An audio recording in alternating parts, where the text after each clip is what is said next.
Hey everyone, welcome back to Make It Happen Mondays, where we talk about sales, business, entrepreneurship, personal growth, mental health, and everything in between with guests who I truly respect and I think make a positive impact on the world around us.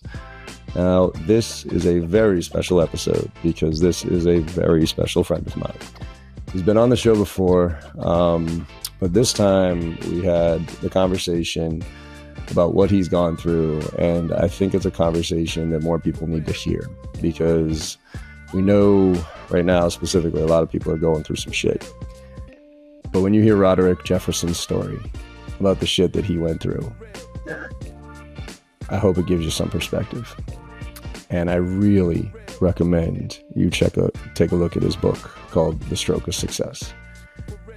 And if you haven't heard his story before, he had a 2% chance of living after he had a stroke. Stuck in the hustle culture, flying all over the place, and came out on the other side with a whole new perspective on life that I think is an important one for people to hear. Roderick is a dear friend of mine. When he was going through that stroke, there was times where he felt like giving up, and he talks about that. And I remember texting him every day while he was going through it to stay connected with him because he meant that much to me. And I consider him family. Over friendship, over anything else, he is family. And so this conversation was a little heavy. I'm going to admit that up front. A few tears a little bit, even now that I think about it. But it's a blessing to have him as a friend, him in my life, and I hope you enjoy this conversation as much as I did. And I ask you to support him in this message. Buy his book. Go on Amazon. If you're a sales leader or a leader in an organization and you're looking for a keynote that is different than some dipshit little sales idiot like me stepping on stage, but you're looking for some inspiration and some perspective, have Roderick do your keynote. I promise he'll bring that perspective in a whole different light and help you start off the new year in a way that is different and better. So, like I said, I hope you enjoy this conversation as much as I did. I think it's going to be hard to, because I enjoy it every time I talk to him, but let's make it happen.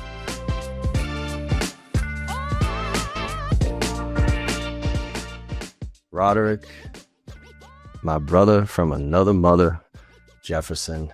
How are you, my friend? Man, I am better now that we're together, brother. I have been counting down to this one ever since I saw you last in San Francisco, and then I saw you before the last time when I came out to Boston. Yep. Right? Yep. Which is crazy to me because we can talk sporadically and it still feels like we just talked 2 days ago. And to me, that's family. That's family. That's real family. That's chosen family is what it is. Yeah. We've talked about this, man. Like you can't choose your family. And you and I have become closer than most of my family. And I genuinely appreciate everything that you are, everything you've been for me as far as a friend, as a support and all that stuff. So every time I talk to you, I feel good, about, likewise, man. About life, about everything else. So I've been looking forward to this conversation too, man. Let's dive into this. Cause you just wrote this book, and we were just talking about it before we came on here about the 2%. And I remember when you told me and when you were going through it. And so let's set the stage here for everybody to understand what happened. Because I think from an inspiration standpoint, I have a hard time wrapping my head around anything other that can be more inspiring than your story right now, my friend. And I think a lot of people need to hear this to let them know that, we're all going through some shit right now, like everybody. I don't know anybody out there right now that ain't struggling. Man, life is life in right now like no time before. It is. And no question on that. But I think this will give some people some perspective on that. And that's why I think this is an incredibly important story to get out there, and a book that you wrote, and a message, because I think people need to hear it. So before I dive into the book and ask you some questions about the different chapters and the different learning lessons, why don't we back up a little bit and tell people what happened? Sure. So let's go back to the future. because when I wrote the book, and you've read it now, I wrote it like it was a play, because it still almost feels like it was somebody else's life. So I wrote it in kind of 3 chapters. The first is before. That is, I was an executive in corporate for 30 years, right? Got up to SVP, had the big title, the big salary, the big org, flying around in, corporate jets and helicopters and having dinner with Obama and those kind of things. I don't say that as ego. That was just life. You watched it all happen, right? But the problem is when you get to that definition of quote unquote success, it takes a lot out of you. And, I miss my daughter. I missed my daughter's 8th grade graduation. I was missing my son's football games. I'm missing his dance competitions. I remember one time I came home and I had been out on the road for like 10 days, 2 weeks. And I was like, you know what? I just really want greasy taco. Right? Because you know how it is when you're in hotels. You got the powdered eggs and all that over and over. The Courtyard Marriott, man. Oh, yeah. I can walk around a Marriott room with the lights off and not bump anything for as much as we've both stayed in them, right? Yeah. And I remember my son looking at me, he goes, Dad, Tuesday shake and bake night. And I went, oh, shoot. I see what's happening. Yep. There's a whole life happening without me. Now, because of ego, I had convinced myself that I'm providing and I'm protecting and I'm doing this and that, right? I'm giving him a great lifestyle when all they wanted was me to be a part of it. And so fast forward, I'm in LA. So I live up in San Francisco Bay Area. I'm in LA on a walkthrough site visit for an SKO for one of the companies I was working with. Everything was fine. Wednesday, it was good. We're walking up the hotel around the property, checking everything out. End of the night, we go to dinner, grab a couple cocktails, and I know that was my last Grey Goose and pineapple. I know exactly what day, because it was that day, right? And I got really tired. Not like, sports where it was double days for football or the first day starting basketball season. It was a tired like I had never felt, man. And then I woke up and my head was down on the table and people were looking at me like, dude, are you okay? I was, yeah, I'm just a little tired. I head off to bed just like every other night. The next morning I wake up. So my wife and I, whenever I'm on the road, we always go back and forth. What are the kids up to? How's the family doing? Here's what I got going on today. Well, I did that and it didn't sound right to her. To me, it sounded like you hear now, but to her, I was slurring. So she walked me through. She's like, what's your middle name? I don't know. She goes, okay, that's a problem. Jump on FaceTime with me. Count to 10. 1, 2, 47, 94, 26. ABCs. I'm like, come on, babe. A, B, L, Q, W, Z, Y. And she said, look at me. I need to see if your face is drooping because you've had a stroke. Now, keep in mind that 98% of sleep stroke victims never wake up. So thus, that's how I got into the 2% club, right? So to net it all up, imagine you survive a stroke in your sleep. They give you 2% chance of survival, and you wake up with a whole new mission focused on not just success, but first recovery. Then that would lead to resilience and determination and grit and all those things. And if that wasn't enough, let me fast forward. I get back to the Bay Area and I flew back to the Bay Area. They only kept me in the emergency room for 90 minutes. Let that one sink in. What? Yeah, because they checked my heart because I've got hypertrophic cardiomyopathy. Remember Reggie Lewis and Hank Gathers? Oh, I know both of them. Oh, yeah. They were both Celtics, man. I have the same thing, but they caught it early with me, thankfully. Thank God, yeah. So he checked my heart, but he never checked my brain. Now I'm slurring so much you can't tell what I'm saying. But I was in an affluent white area in Southern California. And the only people that came in of color normally were drug addicts. So he thought I'm coming in to get my fix. And I'm like, dude, I'm almost dead here. So I leave, I go to the airport, I fly back, I get off the plane in a wheelchair. They wheeled me out to my son and my wife. And I'm knocked out. I mean, conked out. Like they're like, is he alive? Take me to the hospital. And that's when they started doing all of the stroke protocol. And we're like, the normal heart squeezes at about 65 to 75% on average. When it gets down to 20% cardiac arrest, you're dead. When I rolled into the hospital, I was at 22% heart function. 2% chance to live throughout the night. Not just forever, but through that night. Jesus. And you did. And I made it. I made it. Sorta. And I say sorta. So again, fast forward, I'd been there for about 10, 12 days and was having a hard time breathing. And I remember all of a sudden I hear code blue, the lights are flashing, the machines are going nuts, and it's my room. And so now is where it gets really crazy. I hear beep. John, I'm flatline, brother. I'm gone. And I don't leave. I don't go see a white light or anything like that. But what I did do is float up to the corner of the room. And I'm looking down on them working on my body. Chest compressions, sucking fluids out of me. And it's weird because it's kind of like when you go to the dentist and you get gas or Twilight, where you can hear stuff and it's mumbled and muffled, but you can't really move. Now, bear in mind, at this point, my entire left side is paralyzed. I can't see because I've got snow blindness, which is not darkness, which is like bright light in my face all the time. So I had no concept of time. Is it daytime, nighttime? No, it's just bright for me all the time. So I look to my left.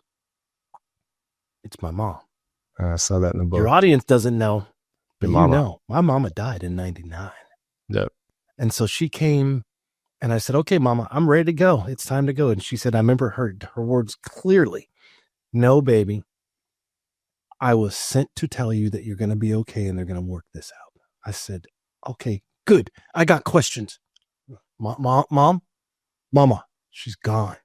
Now I'm sucked back into my body and I'm laying flat and they're doing chest compression and my chest is killing me.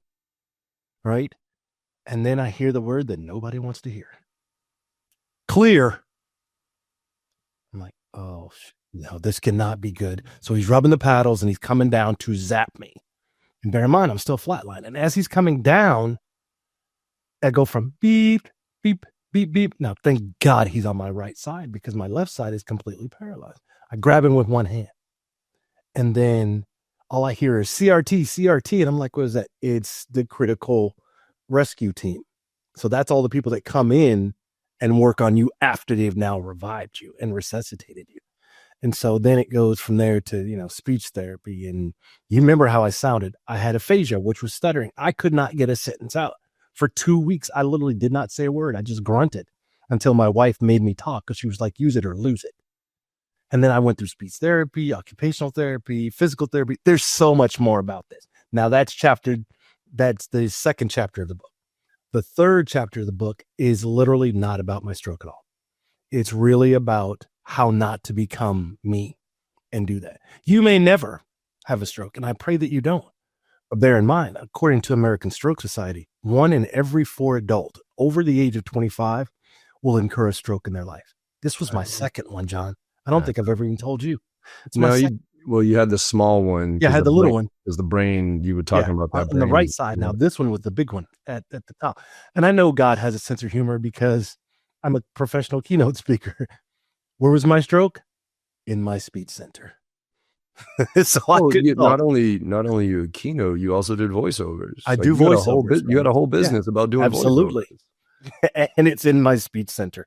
And according to my neurologist, he said, had that stroke been a millimeter northeast, south, or west, we wouldn't be having this conversation. It landed squarely in the one place in my brain that did not kill me permanently. And so the second half is how you learn to take that mask off. Whether you're in corporate, whether you're an entrepreneur, don't define yourself by what you do, what your title is, what your salary is, where you live, what your zip code is. And then I give some things like, heavy meditation, some breathing exercises. I give a whole section on resources, but it's really about finding self-care and mindfulness and balance. And I'm not talking about work-life balance like we talk about. I mean actual balance, John.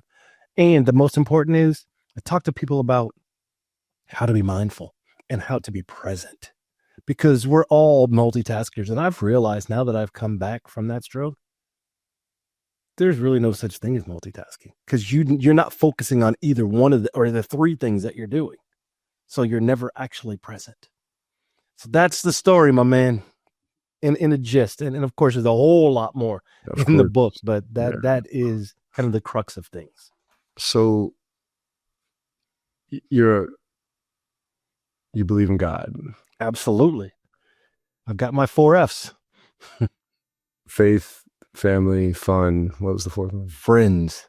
Yeah. What do you take away from this? Right. I don't believe in a God. I'm a spiritual, God is a being. I wouldn't say I'm religious. I'm certainly spiritual. Right. But you do believe in the God. Yes, so a higher power. From your perspective, there's so many small things that happened to you that could have gone the other way, a millimeter on the other side. Absolutely. What do you think ultimately this was about? Like,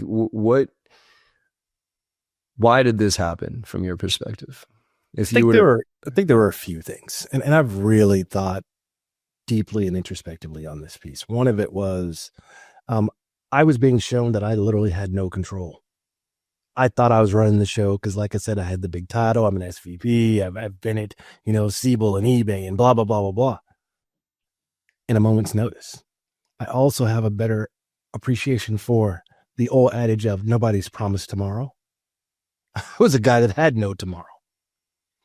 The other piece is that you should stop. And I know it's going to sound really hokey, but I really believe this. You got to stop and smell the roses while you still can, man. Because anything could happen. I don't care who you are. Nobody is untouchable. And I think the last piece is, and this is part of what my mom told me when I came back. Remember in COVID, we had the quote unquote essential people, right? Not as though everybody's not essential, but how it was defined. For me, I define it differently. I define them as the invisible people. And what I mean by that is the people that park your car, the valets, the people that check you in at hotels, the waiters and waitresses, right? The attendants, should I say, on the plane. My mom said my job was to go back and make sure that every day I find one of the quote unquote invisible people and give them a smile that they would not have gotten that day, to show them that they matter and people need them in the world. And I can't imagine that being a better goal daily, especially with where we are in the world. I couldn't agree with you more, man. I say it at the end of all these podcasts: go out there and make somebody smile today, because no matter how bad your day's going or how bad it went, you make somebody smile, you had a good day. And this is, so for you, right, let's back up to the hustle culture, right? Because I think, and I'm struggling with this. I know that I'll be all right no matter what, you know what I mean? But, you get into this mode where you get to a certain point in your life where you're living a certain lifestyle. And, you got the house, you got the kids, you got you got the school. And then there's this this pressure to continue to support and provide that lifestyle, even though you don't need it. Nobody needs, I mean, our friend, good friend, James Buckley, right? Yeah. He goes to Ghana, like every other year or something like that. And he always sends pictures back. Right. And actually my brother-in-law's from Ghana too. And these people are like, they have nothing. They have like no running water. They have nothing, but they are legitimately the happiest people on the planet. Right. So you look at that and you're like, I get it. I don't need all this. No. In our mind, they're Maslow level 1, right? But they're happier than most people on like level 10 by far. And so like, how do you balance I live like, let's use me as an example, right? I got this house. I know my lifestyle. I love what I do. And I'm looking at it, man, I want to keep living this lifestyle. I want Charlotte and all this other stuff. And I'm killing myself, right? I'm still working harder at 50 now than I was at fucking 20, for crying out loud. And I'm like, and there's that feeling of like, I got to keep doing this, because like, if I stop doing this, then I'm not going to be able to pay the bill. I'm not going to be able to do this. I'm not going to be, Charlotte won't have that. So how do you talk to somebody like me who hadn't had a stroke yet? You know what I mean? But quite frankly, I could easily see myself on that path to that. Easily. Stroke. Yeah. I was worried about you for a while there. Help somebody who is doing all right. You know what I mean? And I'm not trying to reach that next level of being a multimillionaire or anything like that. I'm just trying to maintain this and try to, but I am a workaholic. There's no question about that. Yeah. I've been working. We both are. I've been working 12 to 15 hours a day my entire life, 6-7 days a week, and very rarely take vacations. And I like it. You know what I mean? Like, I enjoy what I do. And, you know, I can just, my daughter goes, you know, she comes home, does homework. So what else am I going to do? Right. She's in her room. My wife's doing her thing. Like, well, why wouldn't I work? Why should I just sit there and watch TV? Right. That type of shit. So what's your advice to somebody like me who was somebody like you? Yeah. I call it the Kool-Aid syndrome. And anybody that has worked for as long as we have drank the Kool-Aid. And that old Kool-Aid adage is, if you're sitting still, you're wasting time. And we've all bought into that, right? And part of it is corporate drills that into us. We've always got to be doing something.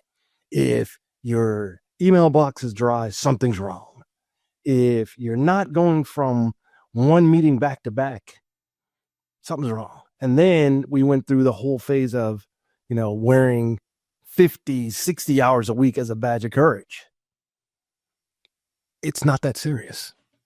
And the reason I say that is because had I died and not come back, John, here's what my corporate company would have done. I know, I've seen it happen time and time again. They would have put out some really rosy things on social media. They would have cut the distribution check to my wife and to my kids. And then they would have opened a new rec because they got to have somebody to take on that. It makes you reevaluate. And this is what I will ask your audience to do. Reevaluate. Someone said something the other day that just stopped me in my tracks. And it was so profound, yet so simple. And it went like this. If there is a task that you're doing that nobody else can do but you, is that task really that serious or important? Yeah, it got me too. Right. A part of it is ego. I'm the only one that can. I'm the best at this. I don't have time to train someone. I can just go do it myself. Mm-hmm. Well, here's what I would recommend to your audience. And I'm saying it because I do this every day. I've got a whiteboard right over here in front of me. Every morning before I look at my email, because after that, it's all firefighting instead of fire prevention, right? And it's all reactive. I want you to write up the 3 things that you're going to do today before you turn off your laptop, whatever those are. And every day has to be one thing on there that is just for you, for no one else. That's going to make you feel better. I don't care if I'm going to go and sit in my backyard and just enjoy the sun on my face. I'm going to go for a walk. You know what? Today, I think I'm just going to treat myself to Baskin Robbins. Whatever it is, it has to be one thing for you. And you don't get to take that one thing off, and you don't get to skip it. Because the problem is, as we get older, and that's why fun is one of my 4Fs. The older we get, the less important fun becomes, right? It's because we've been conditioned. Think about this. We're out and we're at a lot of conferences, both of us, right? You get out. What's the first thing happens? You meet someone. You exchange your hand. Hi, my name is. Hi, my company is. Hi, my title is. Hi, this is what we sell, right? I have a really quick story for you. When my son Nate was little, he was probably like 2 or 3. He was out, and my wife was one of those play date days.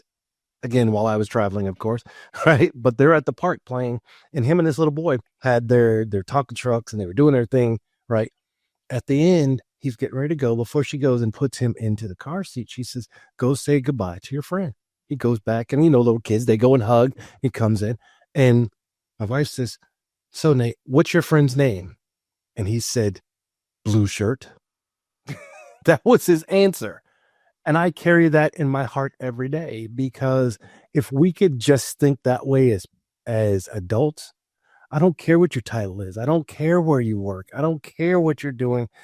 What are you about? Who are you? What do you enjoy? What's life giving for you? Even look, and we said it before we came on, life is not unicorns and rainbows right now. Life is lifing.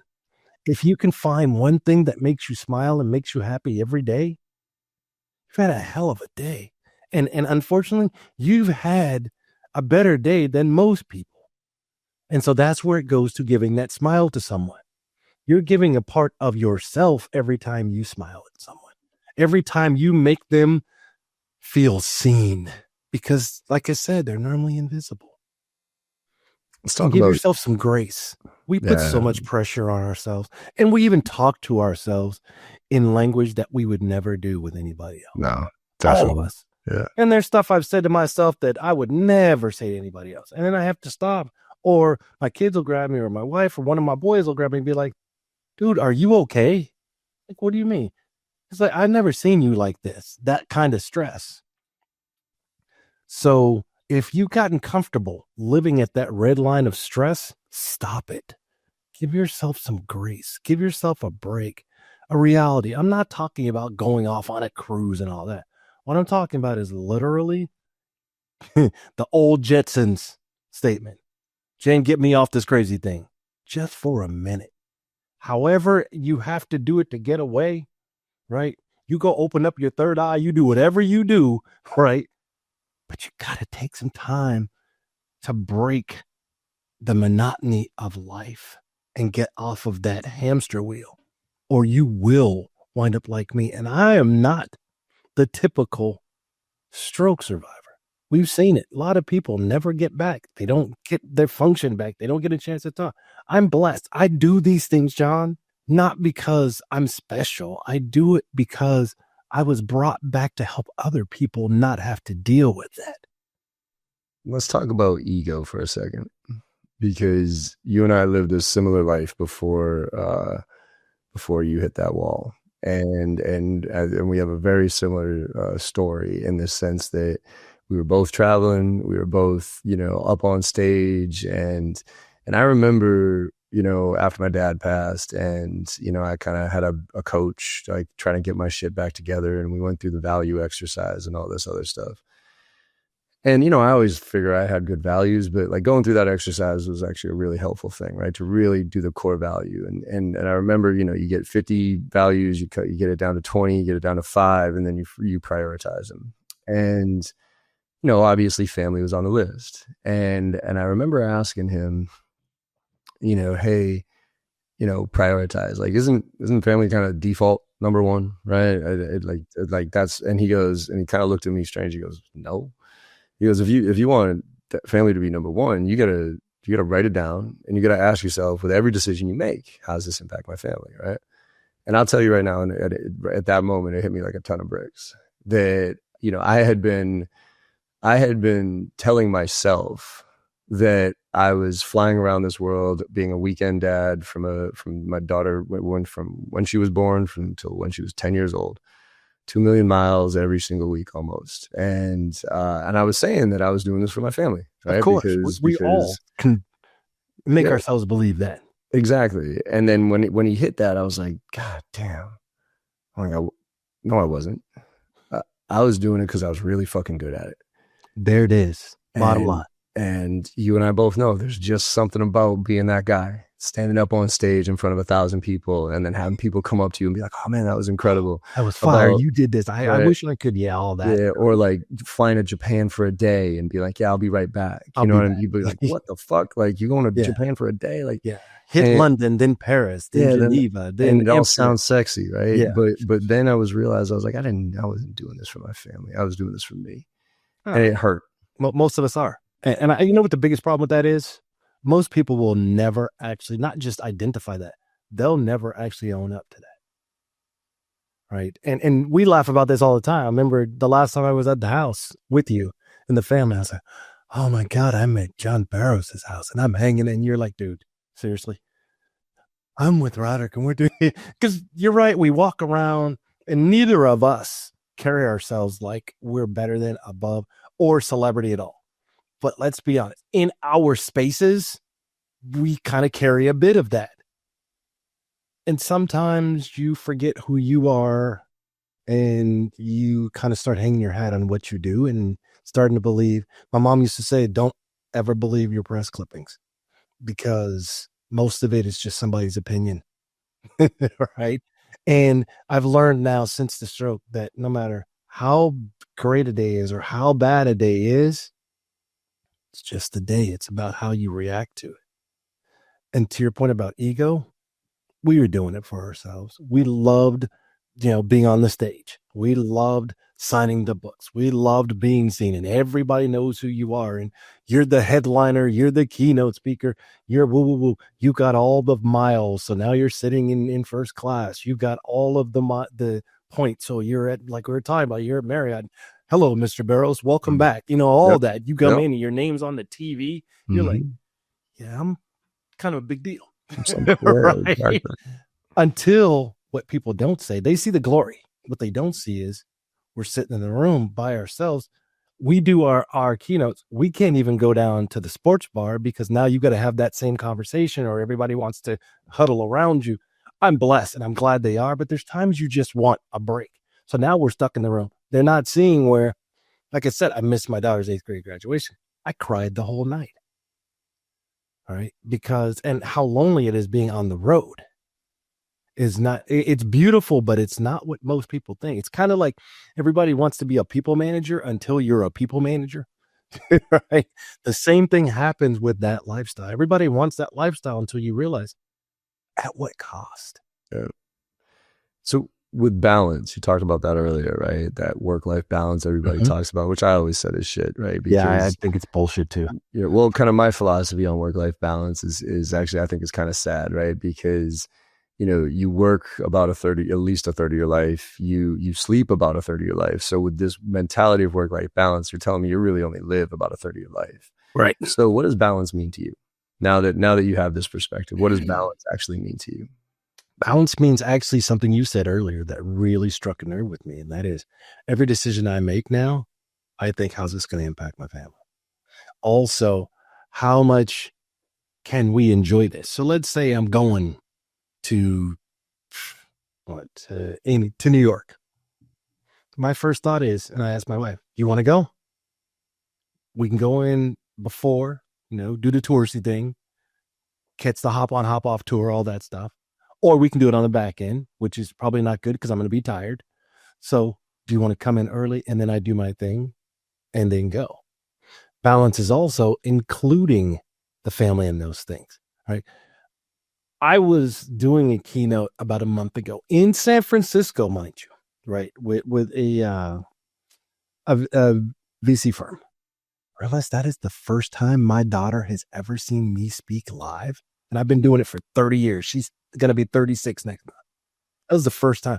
And I used to be upset because I'm like, you guys don't want to come and, see the guy on stage. And you know what they told me? Dude, we hear you practice it all the time. We probably know your speech as well as you do. Talk about ego deflation. The other piece is and my wife came back after, I remember I came back after one and I love that she does this. Every time I go away, I come back, she says 2 things. One, can you take the garbage out? Mr. Guru, Mr. Thought Leader, right? And the second thing she always says is, pick up your socks and drawers because there's nobody coming to pick this up. This is our house now. They keep me balanced. And she will never let me get too high or too low. And you need that. You need that balance. And they've seen me at my worst. And they still love me. And I'm not talking about just a stroke. I mean, when I'm just being an ass or I'm in a bad mood and I take it out on them, they may not like me at the moment, but they've never stopped loving me. And you need that tribe around you. And for the listeners, if you don't have your tribe, you need a tribe around you because sometimes you need these people to lift you up off the ground. And sometimes you need to pull them back down out of the air and ground you back into the real world. Because I don't care who you are. We all bleed. We all cry. We all go through the same things. No matter what your name is, what you do, what your bank account says, it's the end of the day. We want to give love and be loved. So I read as in part of the book, even after your stroke, it said you were at a conference just days after the surgery, trying to kind of like you were in control, like trying to prove that you were in control. So it didn't even, because you talk about like you have this whole new perspective, right? But it doesn't sound like it happened immediately. It wasn't immediately. So because you woke up from the stroke, you went to the hospital, you had this shit happen, like it's 2%, and then you go back to fucking work. like what? Yeah. Like I kind of show like I got this, right? Yeah. And I think that was probably just like that was trying to convince yourself, like I'm good, right? Well, I'm an SVP at that time, right? So I've got to go back and show right. that strength, I thought. So when did the real realization hit you? Because it obviously didn't a few days afterwards, right? When did you really wake up and say, whoa, what the fuck am I doing right now? Like I just went through some shit and I need to stop doing what I was doing and get another path. I'll tell you, it was about 4 months after I came back and two things happened. I was out again because I had a pacemaker put in. Remember that? Yep. That changed my whole perspective, because this whole time I was literally living on borrowed time, right? Because the ticker could have stopped at any moment. Now, at least if it happens, I've got the pacemaker and defibrillator inside of me. But the big thing was, and it was right after Christmas, I came back, and I remember my CEO had said this to someone else on eStaff that said to me, and it was, he doesn't believe you actually had a stroke. Really? And look, what really shook me to my core was I almost died doing this job. I won't say for that company, but doing that job. And you think that I faked this? That let me know that he didn't give a shit about me as a person. And that's when I thought, you know what? And I knew it, but it really confirmed corporate America is here to make a profit, not friends. They don't care about us. And after that, I was like, you know what? If you don't care, I don't care anymore either. That was kind of me, right? Like I always knew I didn't fit in corporate. I didn't know why though, right? Because both my parents were entrepreneurs, even though that wasn't a thing back then. And I remember like when I was working at Xerox, it hit me that I'm like, no matter how hard I work, like I was the best in their territory and whatever, and but I was like, you know what, no matter how hard I work, I ain't gonna move this stock price one penny.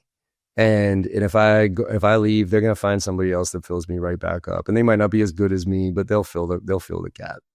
It'll be good enough. And that when I realized how it ultimately, me working in that scenario was actually selfish for me, because I was realizing the only reason I was working was for me.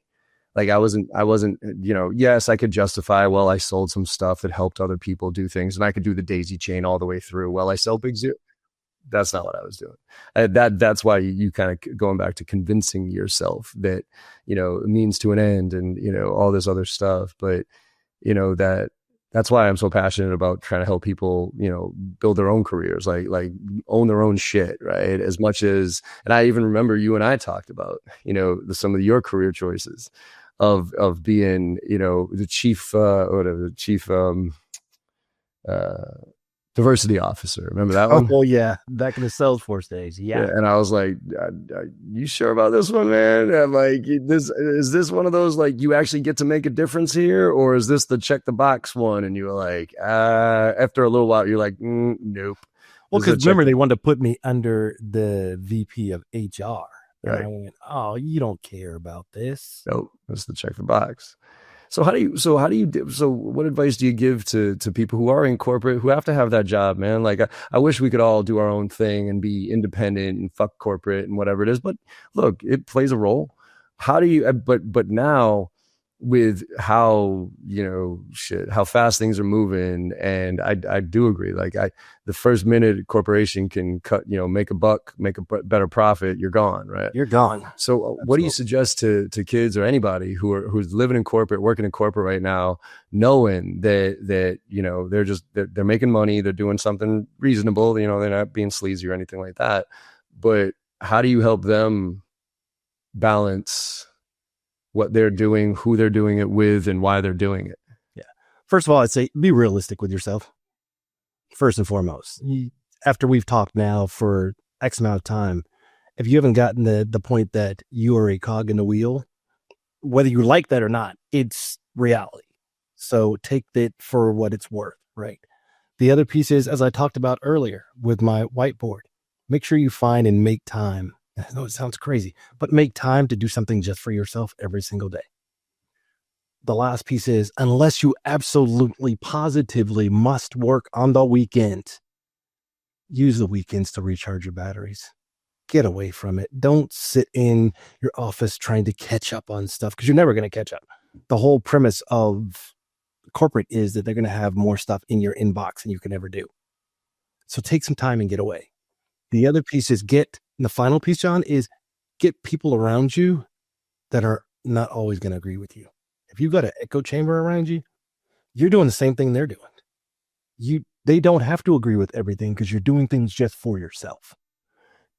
So you're talking to me. You're talking to the person who's busting their ass right now, trying to fucking make a buck and working their ass off to do it. How do you balance that with the lack of work ethic? Because there's the flip side of this coin, where people just show up, do the bare fucking minimum. And I look at it, and I think Richard Harris was somebody who kind of woke me up a little bit when the millennial shit, early days, all these fucking millennials, right? And where all these old dogs were mad at them. And he was like, look, they're yes, okay, there's issues, but a lot of it is jealousy, because these kids have opportunities and stuff that we never had. And so I try to balance this perception of the younger generation with, I think I did a post one time, like it was like, hey, stop doing what you're supposed to do, right? You're supposed to go to school. You're supposed to get married. You're supposed to buy a house. You're supposed to get a job, right? Stop doing what you're supposed to do and do what you want to do, right? And one of the comments from somebody who was younger was like, yeah, John, that's all great for you to say, but it's almost like rich people saying that, money doesn't matter, right? Because he's like, you had the benefit when you were like, you and I had the benefit of growing up of that structure. Like there was a path, and you went to college, you got a job, you got promoted, you got married, you bought a house, right? And you could veer off that path if you wanted to, but that was the path. Now there's no path. Now the path is all over the place, right? And these kids can do whatever the fuck they want to do. And so there's a blessing and a curse to that, because I've always said, like, you got to know the rules before you can break them. Oh, absolutely. I like the problem that. is it doesn't seem like there's any rules anymore. So there's no guardrails for them to go. So what do you give advice to a kid who's, or what's your perception right now of laziness in the corporate world versus taking that weekend, right? Because I 100% agree with you. Weekends, just chill, do whatever. But you got these kids taking mental health days because they got hung up on a cold call. Right. And it's like, go fuck yourself. Just because life is hard, like, doesn't mean you get to mental health day, and that diminishes what actual mental health issues are. So how do you, like, what's your perspective on that? First of all, let's talk about, in my mind, the root cause. You're looking at it right now, and I'm looking at it right now with you. It's our fault. Of course. Yes. And here's why I say that. And for all those that are of our age, 50 something, we busted our ass so that we can give our kids things that we couldn't have. And then it became an endless circle of it was never enough. So we got them the video games. We got them this. We got them the car. We got them in the schools. We paid for. We never showed them how to go without. And they're not hungry because they've never been hungry. Right. That's true. Not for a day. That's the first piece. The second piece is, I can argue that it's not laziness, that it is jealousy on our part, right? And I'm first to say it. I'm like, I'll talk to my kids about their jobs. I'm like, yeah, Dad, I'm going, but it ain't that serious. And my instant response is, what? What do you mean? And now I go, maybe they're right, John. maybe that third of a life that we talked about earlier, maybe they're enjoying it just a little more. Yep. Right? As long as they're moving forward. And I think finally the equalizer, and you and me talk about it all the time. Those two little initials, AI. Because if you get to a point where you are AI fluent, and I don't mean just proficient, but truly fluent, the world right now is your oyster. And it is the differentiator between not just the working harder and working smarter, but getting this down to a system that's scalable and repeatable, that nobody else can do it the way you do it. And I think we're on the precipice right now of just huge. Yeah, I know AI can be great. It can be horrible. But let's talk about the positive sides of it. I guarantee you, we both still work hard, but we don't work as hard as we used to because we now leverage AI and we know how to do it. So here's, but yes, and what I realized is, and this goes back to the workaholic piece, AI isn't saving me time. And I'll tell you why. Because it's allowing me to do things I've never done before. So it's saving me time on certain tasks because, rip that, no problem, right? But, look what else I can do. Look what else I can do. So now you're going down the rabbit hole. So I'm like, I can do that. Watch this. So I'm like, I'm actually busier now with AI because I have this workaholic mentality that holy shit, look what I can do now.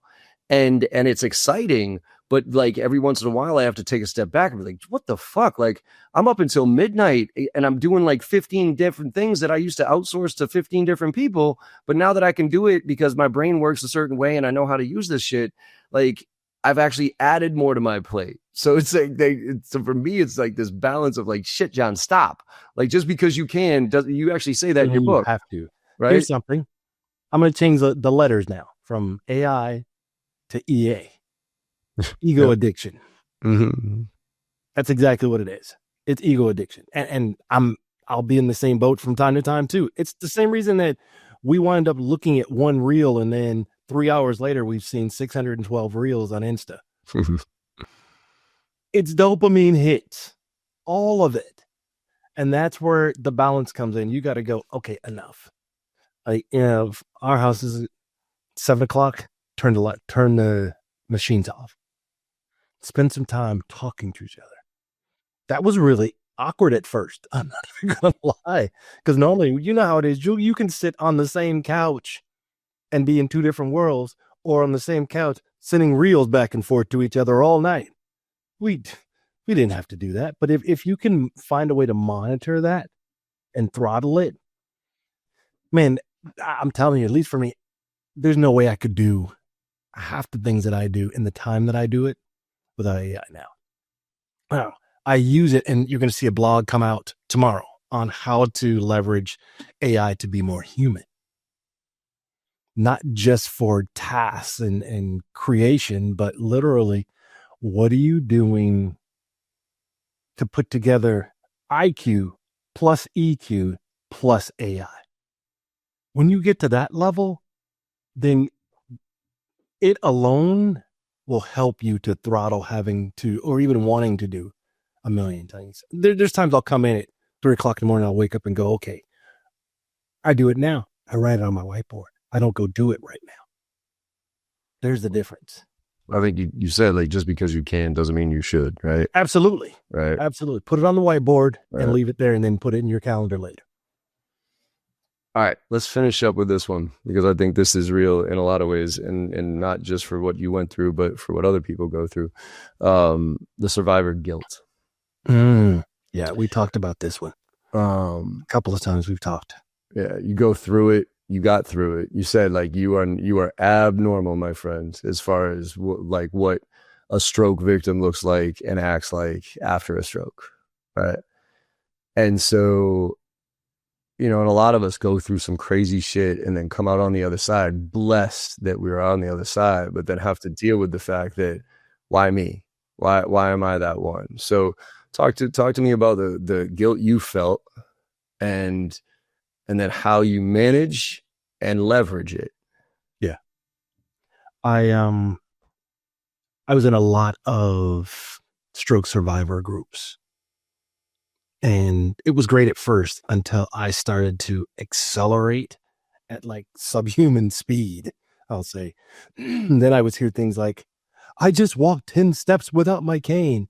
I can use a real spoon for the first time in a year. And I'm like, I'm about to hop on a plane and go to Amsterdam and go do a keynote. So now I start feeling like, wow, why me? What happened? I'm not saying I want to go and be that person, but survivor's guilt is a real thing. Right? And then it also makes you really go deep into sometimes some dark places of, what am I supposed to be doing now that I'm here? Am I doing enough? Who am I supposed to be helping? Is this a way for me to learn something? Is somebody else supposed to learn it? Who am I supposed to go find? Your mind just goes crazy. So I have, and I've always been a big proponent of counseling. So I went and saw a therapist. I saw 2 therapists, as a matter of fact. And that's where giving yourself grace came from. And also, look, we're human. We naturally compare. But when it comes to your emotions and your mental, there's only one you. So you don't get a chance to say, well, so-and-so did this in 3 months and I can do it in 2.5 months. Nah, it is not a competition. Right. And I'll say it again. A lot of people see the glory, not the story. What they don't see is, John, I still take 14 pills a day, medication. 14. I've got one of those old lady pill boxes and I have to go and take my meds and take them every day. At 7 a.m., at 2 p.m. My family knows what time it is by when my phone goes off. 7 a.m., 2 p.m., 8 p.m. 3 times a day, I take meds.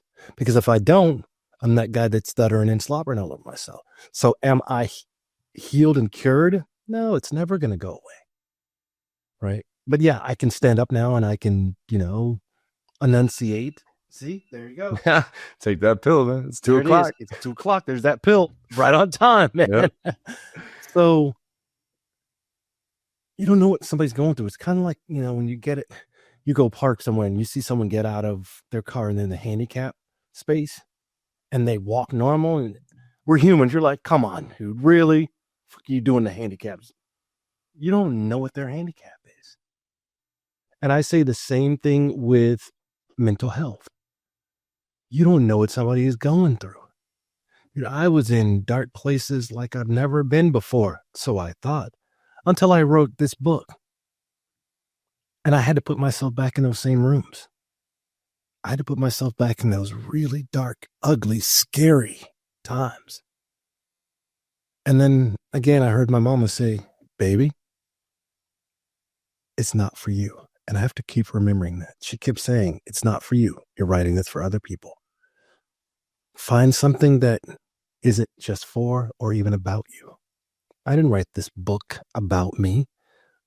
God knows. I told you when I first started writing it, remember I was like, I can't finish this shit. There's no way I'm going to write this because, man, it just hurts too much. But you know what? Sometimes you got to look at the life bigger and beyond just yourself. And not having anything to do with a stroke. I'm talking about life is lifing. It could be finances. It could be your marriage. It could be relationship with your kids. It could be, one time I felt like, man, I'm always giving. When's something going to come back this way? Then you have to remember, you're alive. Your lights are on. No checks bounce. Nobody's got monkeypox. That's a good day. Yep. Right. Yes, it is. And in all seriousness, it's all about perspective, man. Yep. So, my friend, what is next for Roderick? Oh, that's a great question. Right now, I am loving this age and stage of life. As you know, I've got a 19-month-old granddaughter now. My daughter and my son-in-law just moved into our city over the weekend. Oh, shit. I didn't know that. Yes, yeah, I know. You didn't even know. They moved in got a house here in town because they wanted to be closer to Grandpa and Yaya. So they're here now. That's so good. So she's going to eat up a lot of time. I can Hell tell you yeah. that right now, because Hell all yeah. she has to say is, Grandpa, she's got me wrapped up like a pretzel. Done. It's a wrap. What do you want? Yes. Do you need plastic? Do you need paper money? Do I need to go to the bank? What do you want? Yeah. Right. That's one part. The other part is I've changed my approach even to keynotes. Before I was talking about, enablement. I was talking about AI. I was talking about driving productivity. I'm talking about stroke of success right now. I am locked in on that because, and you see, it's all over my social media now. And it's not about selling books. It's not about selling courses. It's literally about trying to help people find themselves and have and enjoy that, as we say, that third of life. And if you won't do it for yourself, maybe you'll read something in the book. Maybe you'll hear something on this podcast that'll go, you know what? He's right. Shit, I need to go do something just for me. I need to get off the hamster wheel. And do something about it before life forces it on you.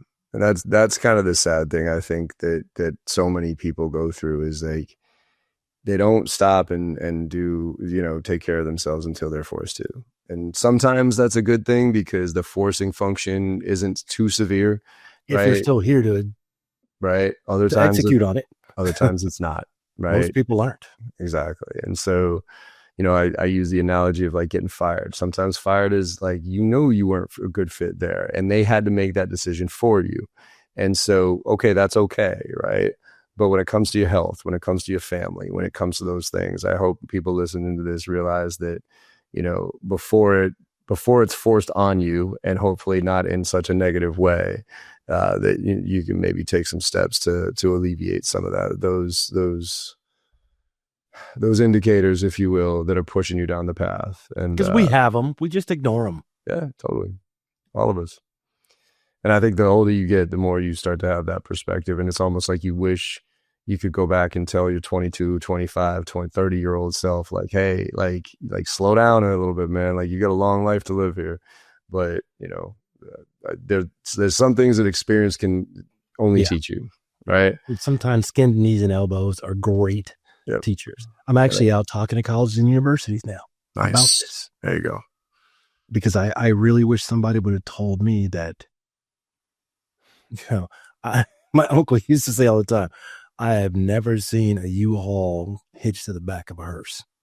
And I used to just laugh at it. Like, come on, Unc, really? But you know what? Now, at this age and stage, mortality means something completely different than it did 30 years ago. Remember, we're the old cats now that we used to be like, dude, that dude is old as dirt. Yeah. It's us now. 50 was like, ooh, right? Like, damn. Damn. And now I'm creeping up on it. And I'm like, damn. There you go. All right, Roderick. Well, look, man, as you always know, we could talk for hours, and we do. In the interest of leaving at least some stuff of the book for people to go read. Well, there's a ton of stuff still left. I know there is. There's so much to dive into, and I hope everybody goes out and gets this. It's called the Stroke of Success. So, Roderick, as always, tell people where they can find out more about you, about the book, and everything that you're doing, my friend. Because I am also going to recommend everybody from a keynote standpoint, look your direction, especially now, especially with where we are now. And the struggles that people are going through. Like, we could do a keynote on enablement. I could do a keynote on sales, whatever. That ain't going to make too much of a difference. But I think what you're working on right now is absolutely making a difference. So talk to us a little bit about where people can find out more. Appreciate it. I always say, if you can't find me on social media, you're not really trying to find me. You can find me on LinkedIn at Roderick Jefferson. You can find myself in the book, and also if you want to book me for keynotes, etc., conferences, offsites, whatever you're doing, also at Roderick Jefferson. Find me at Instagram, Roderick_J_associates. Or if you're on YouTube, let me guess, Roderick Jefferson. I had to have something easy after the stroke that even I could remember, John. There you go. Awesome, man. Well, it's a blessing to have you in my life. Thank you, brother. Love you, man. And I mean that from the bottom of my soul. I truly do. You are my brother from another mother. You are a chosen family. You, the girls, family and a whole new definition of family. Likewise, my friend. Likewise. Love you. Love you too, man. And for everybody listening, I hope you enjoy this conversation as much as I did. I don't think you can, but I hope you come close. And I think, as I always say, in this time, it means more than most. Go out there and make somebody smile today. Because no matter how bad your day is going, or how bad you think it went, you make somebody smile, you know you had a good day. And the world needs a lot more of that right now. So thank you all very much, and I will see you on the other side. Hey everyone, I hope you enjoyed that conversation as much as I did. With your support and our incredible guests, we're one of the top sales podcasts out there right now, and I can't thank you enough. Now, to keep the momentum going, it would mean the world to me if you could go and leave a 5-star review on your favorite podcast platform and share some of your favorite episodes with your network. Also, I am super excited to be launching my new newsletter, where I'll be sharing everything I know and everything I'm learning along the way while I'm out there selling every day just like you. Go to jbarrows.com/newsletter to sign up today. Let's all level up and make this happen together.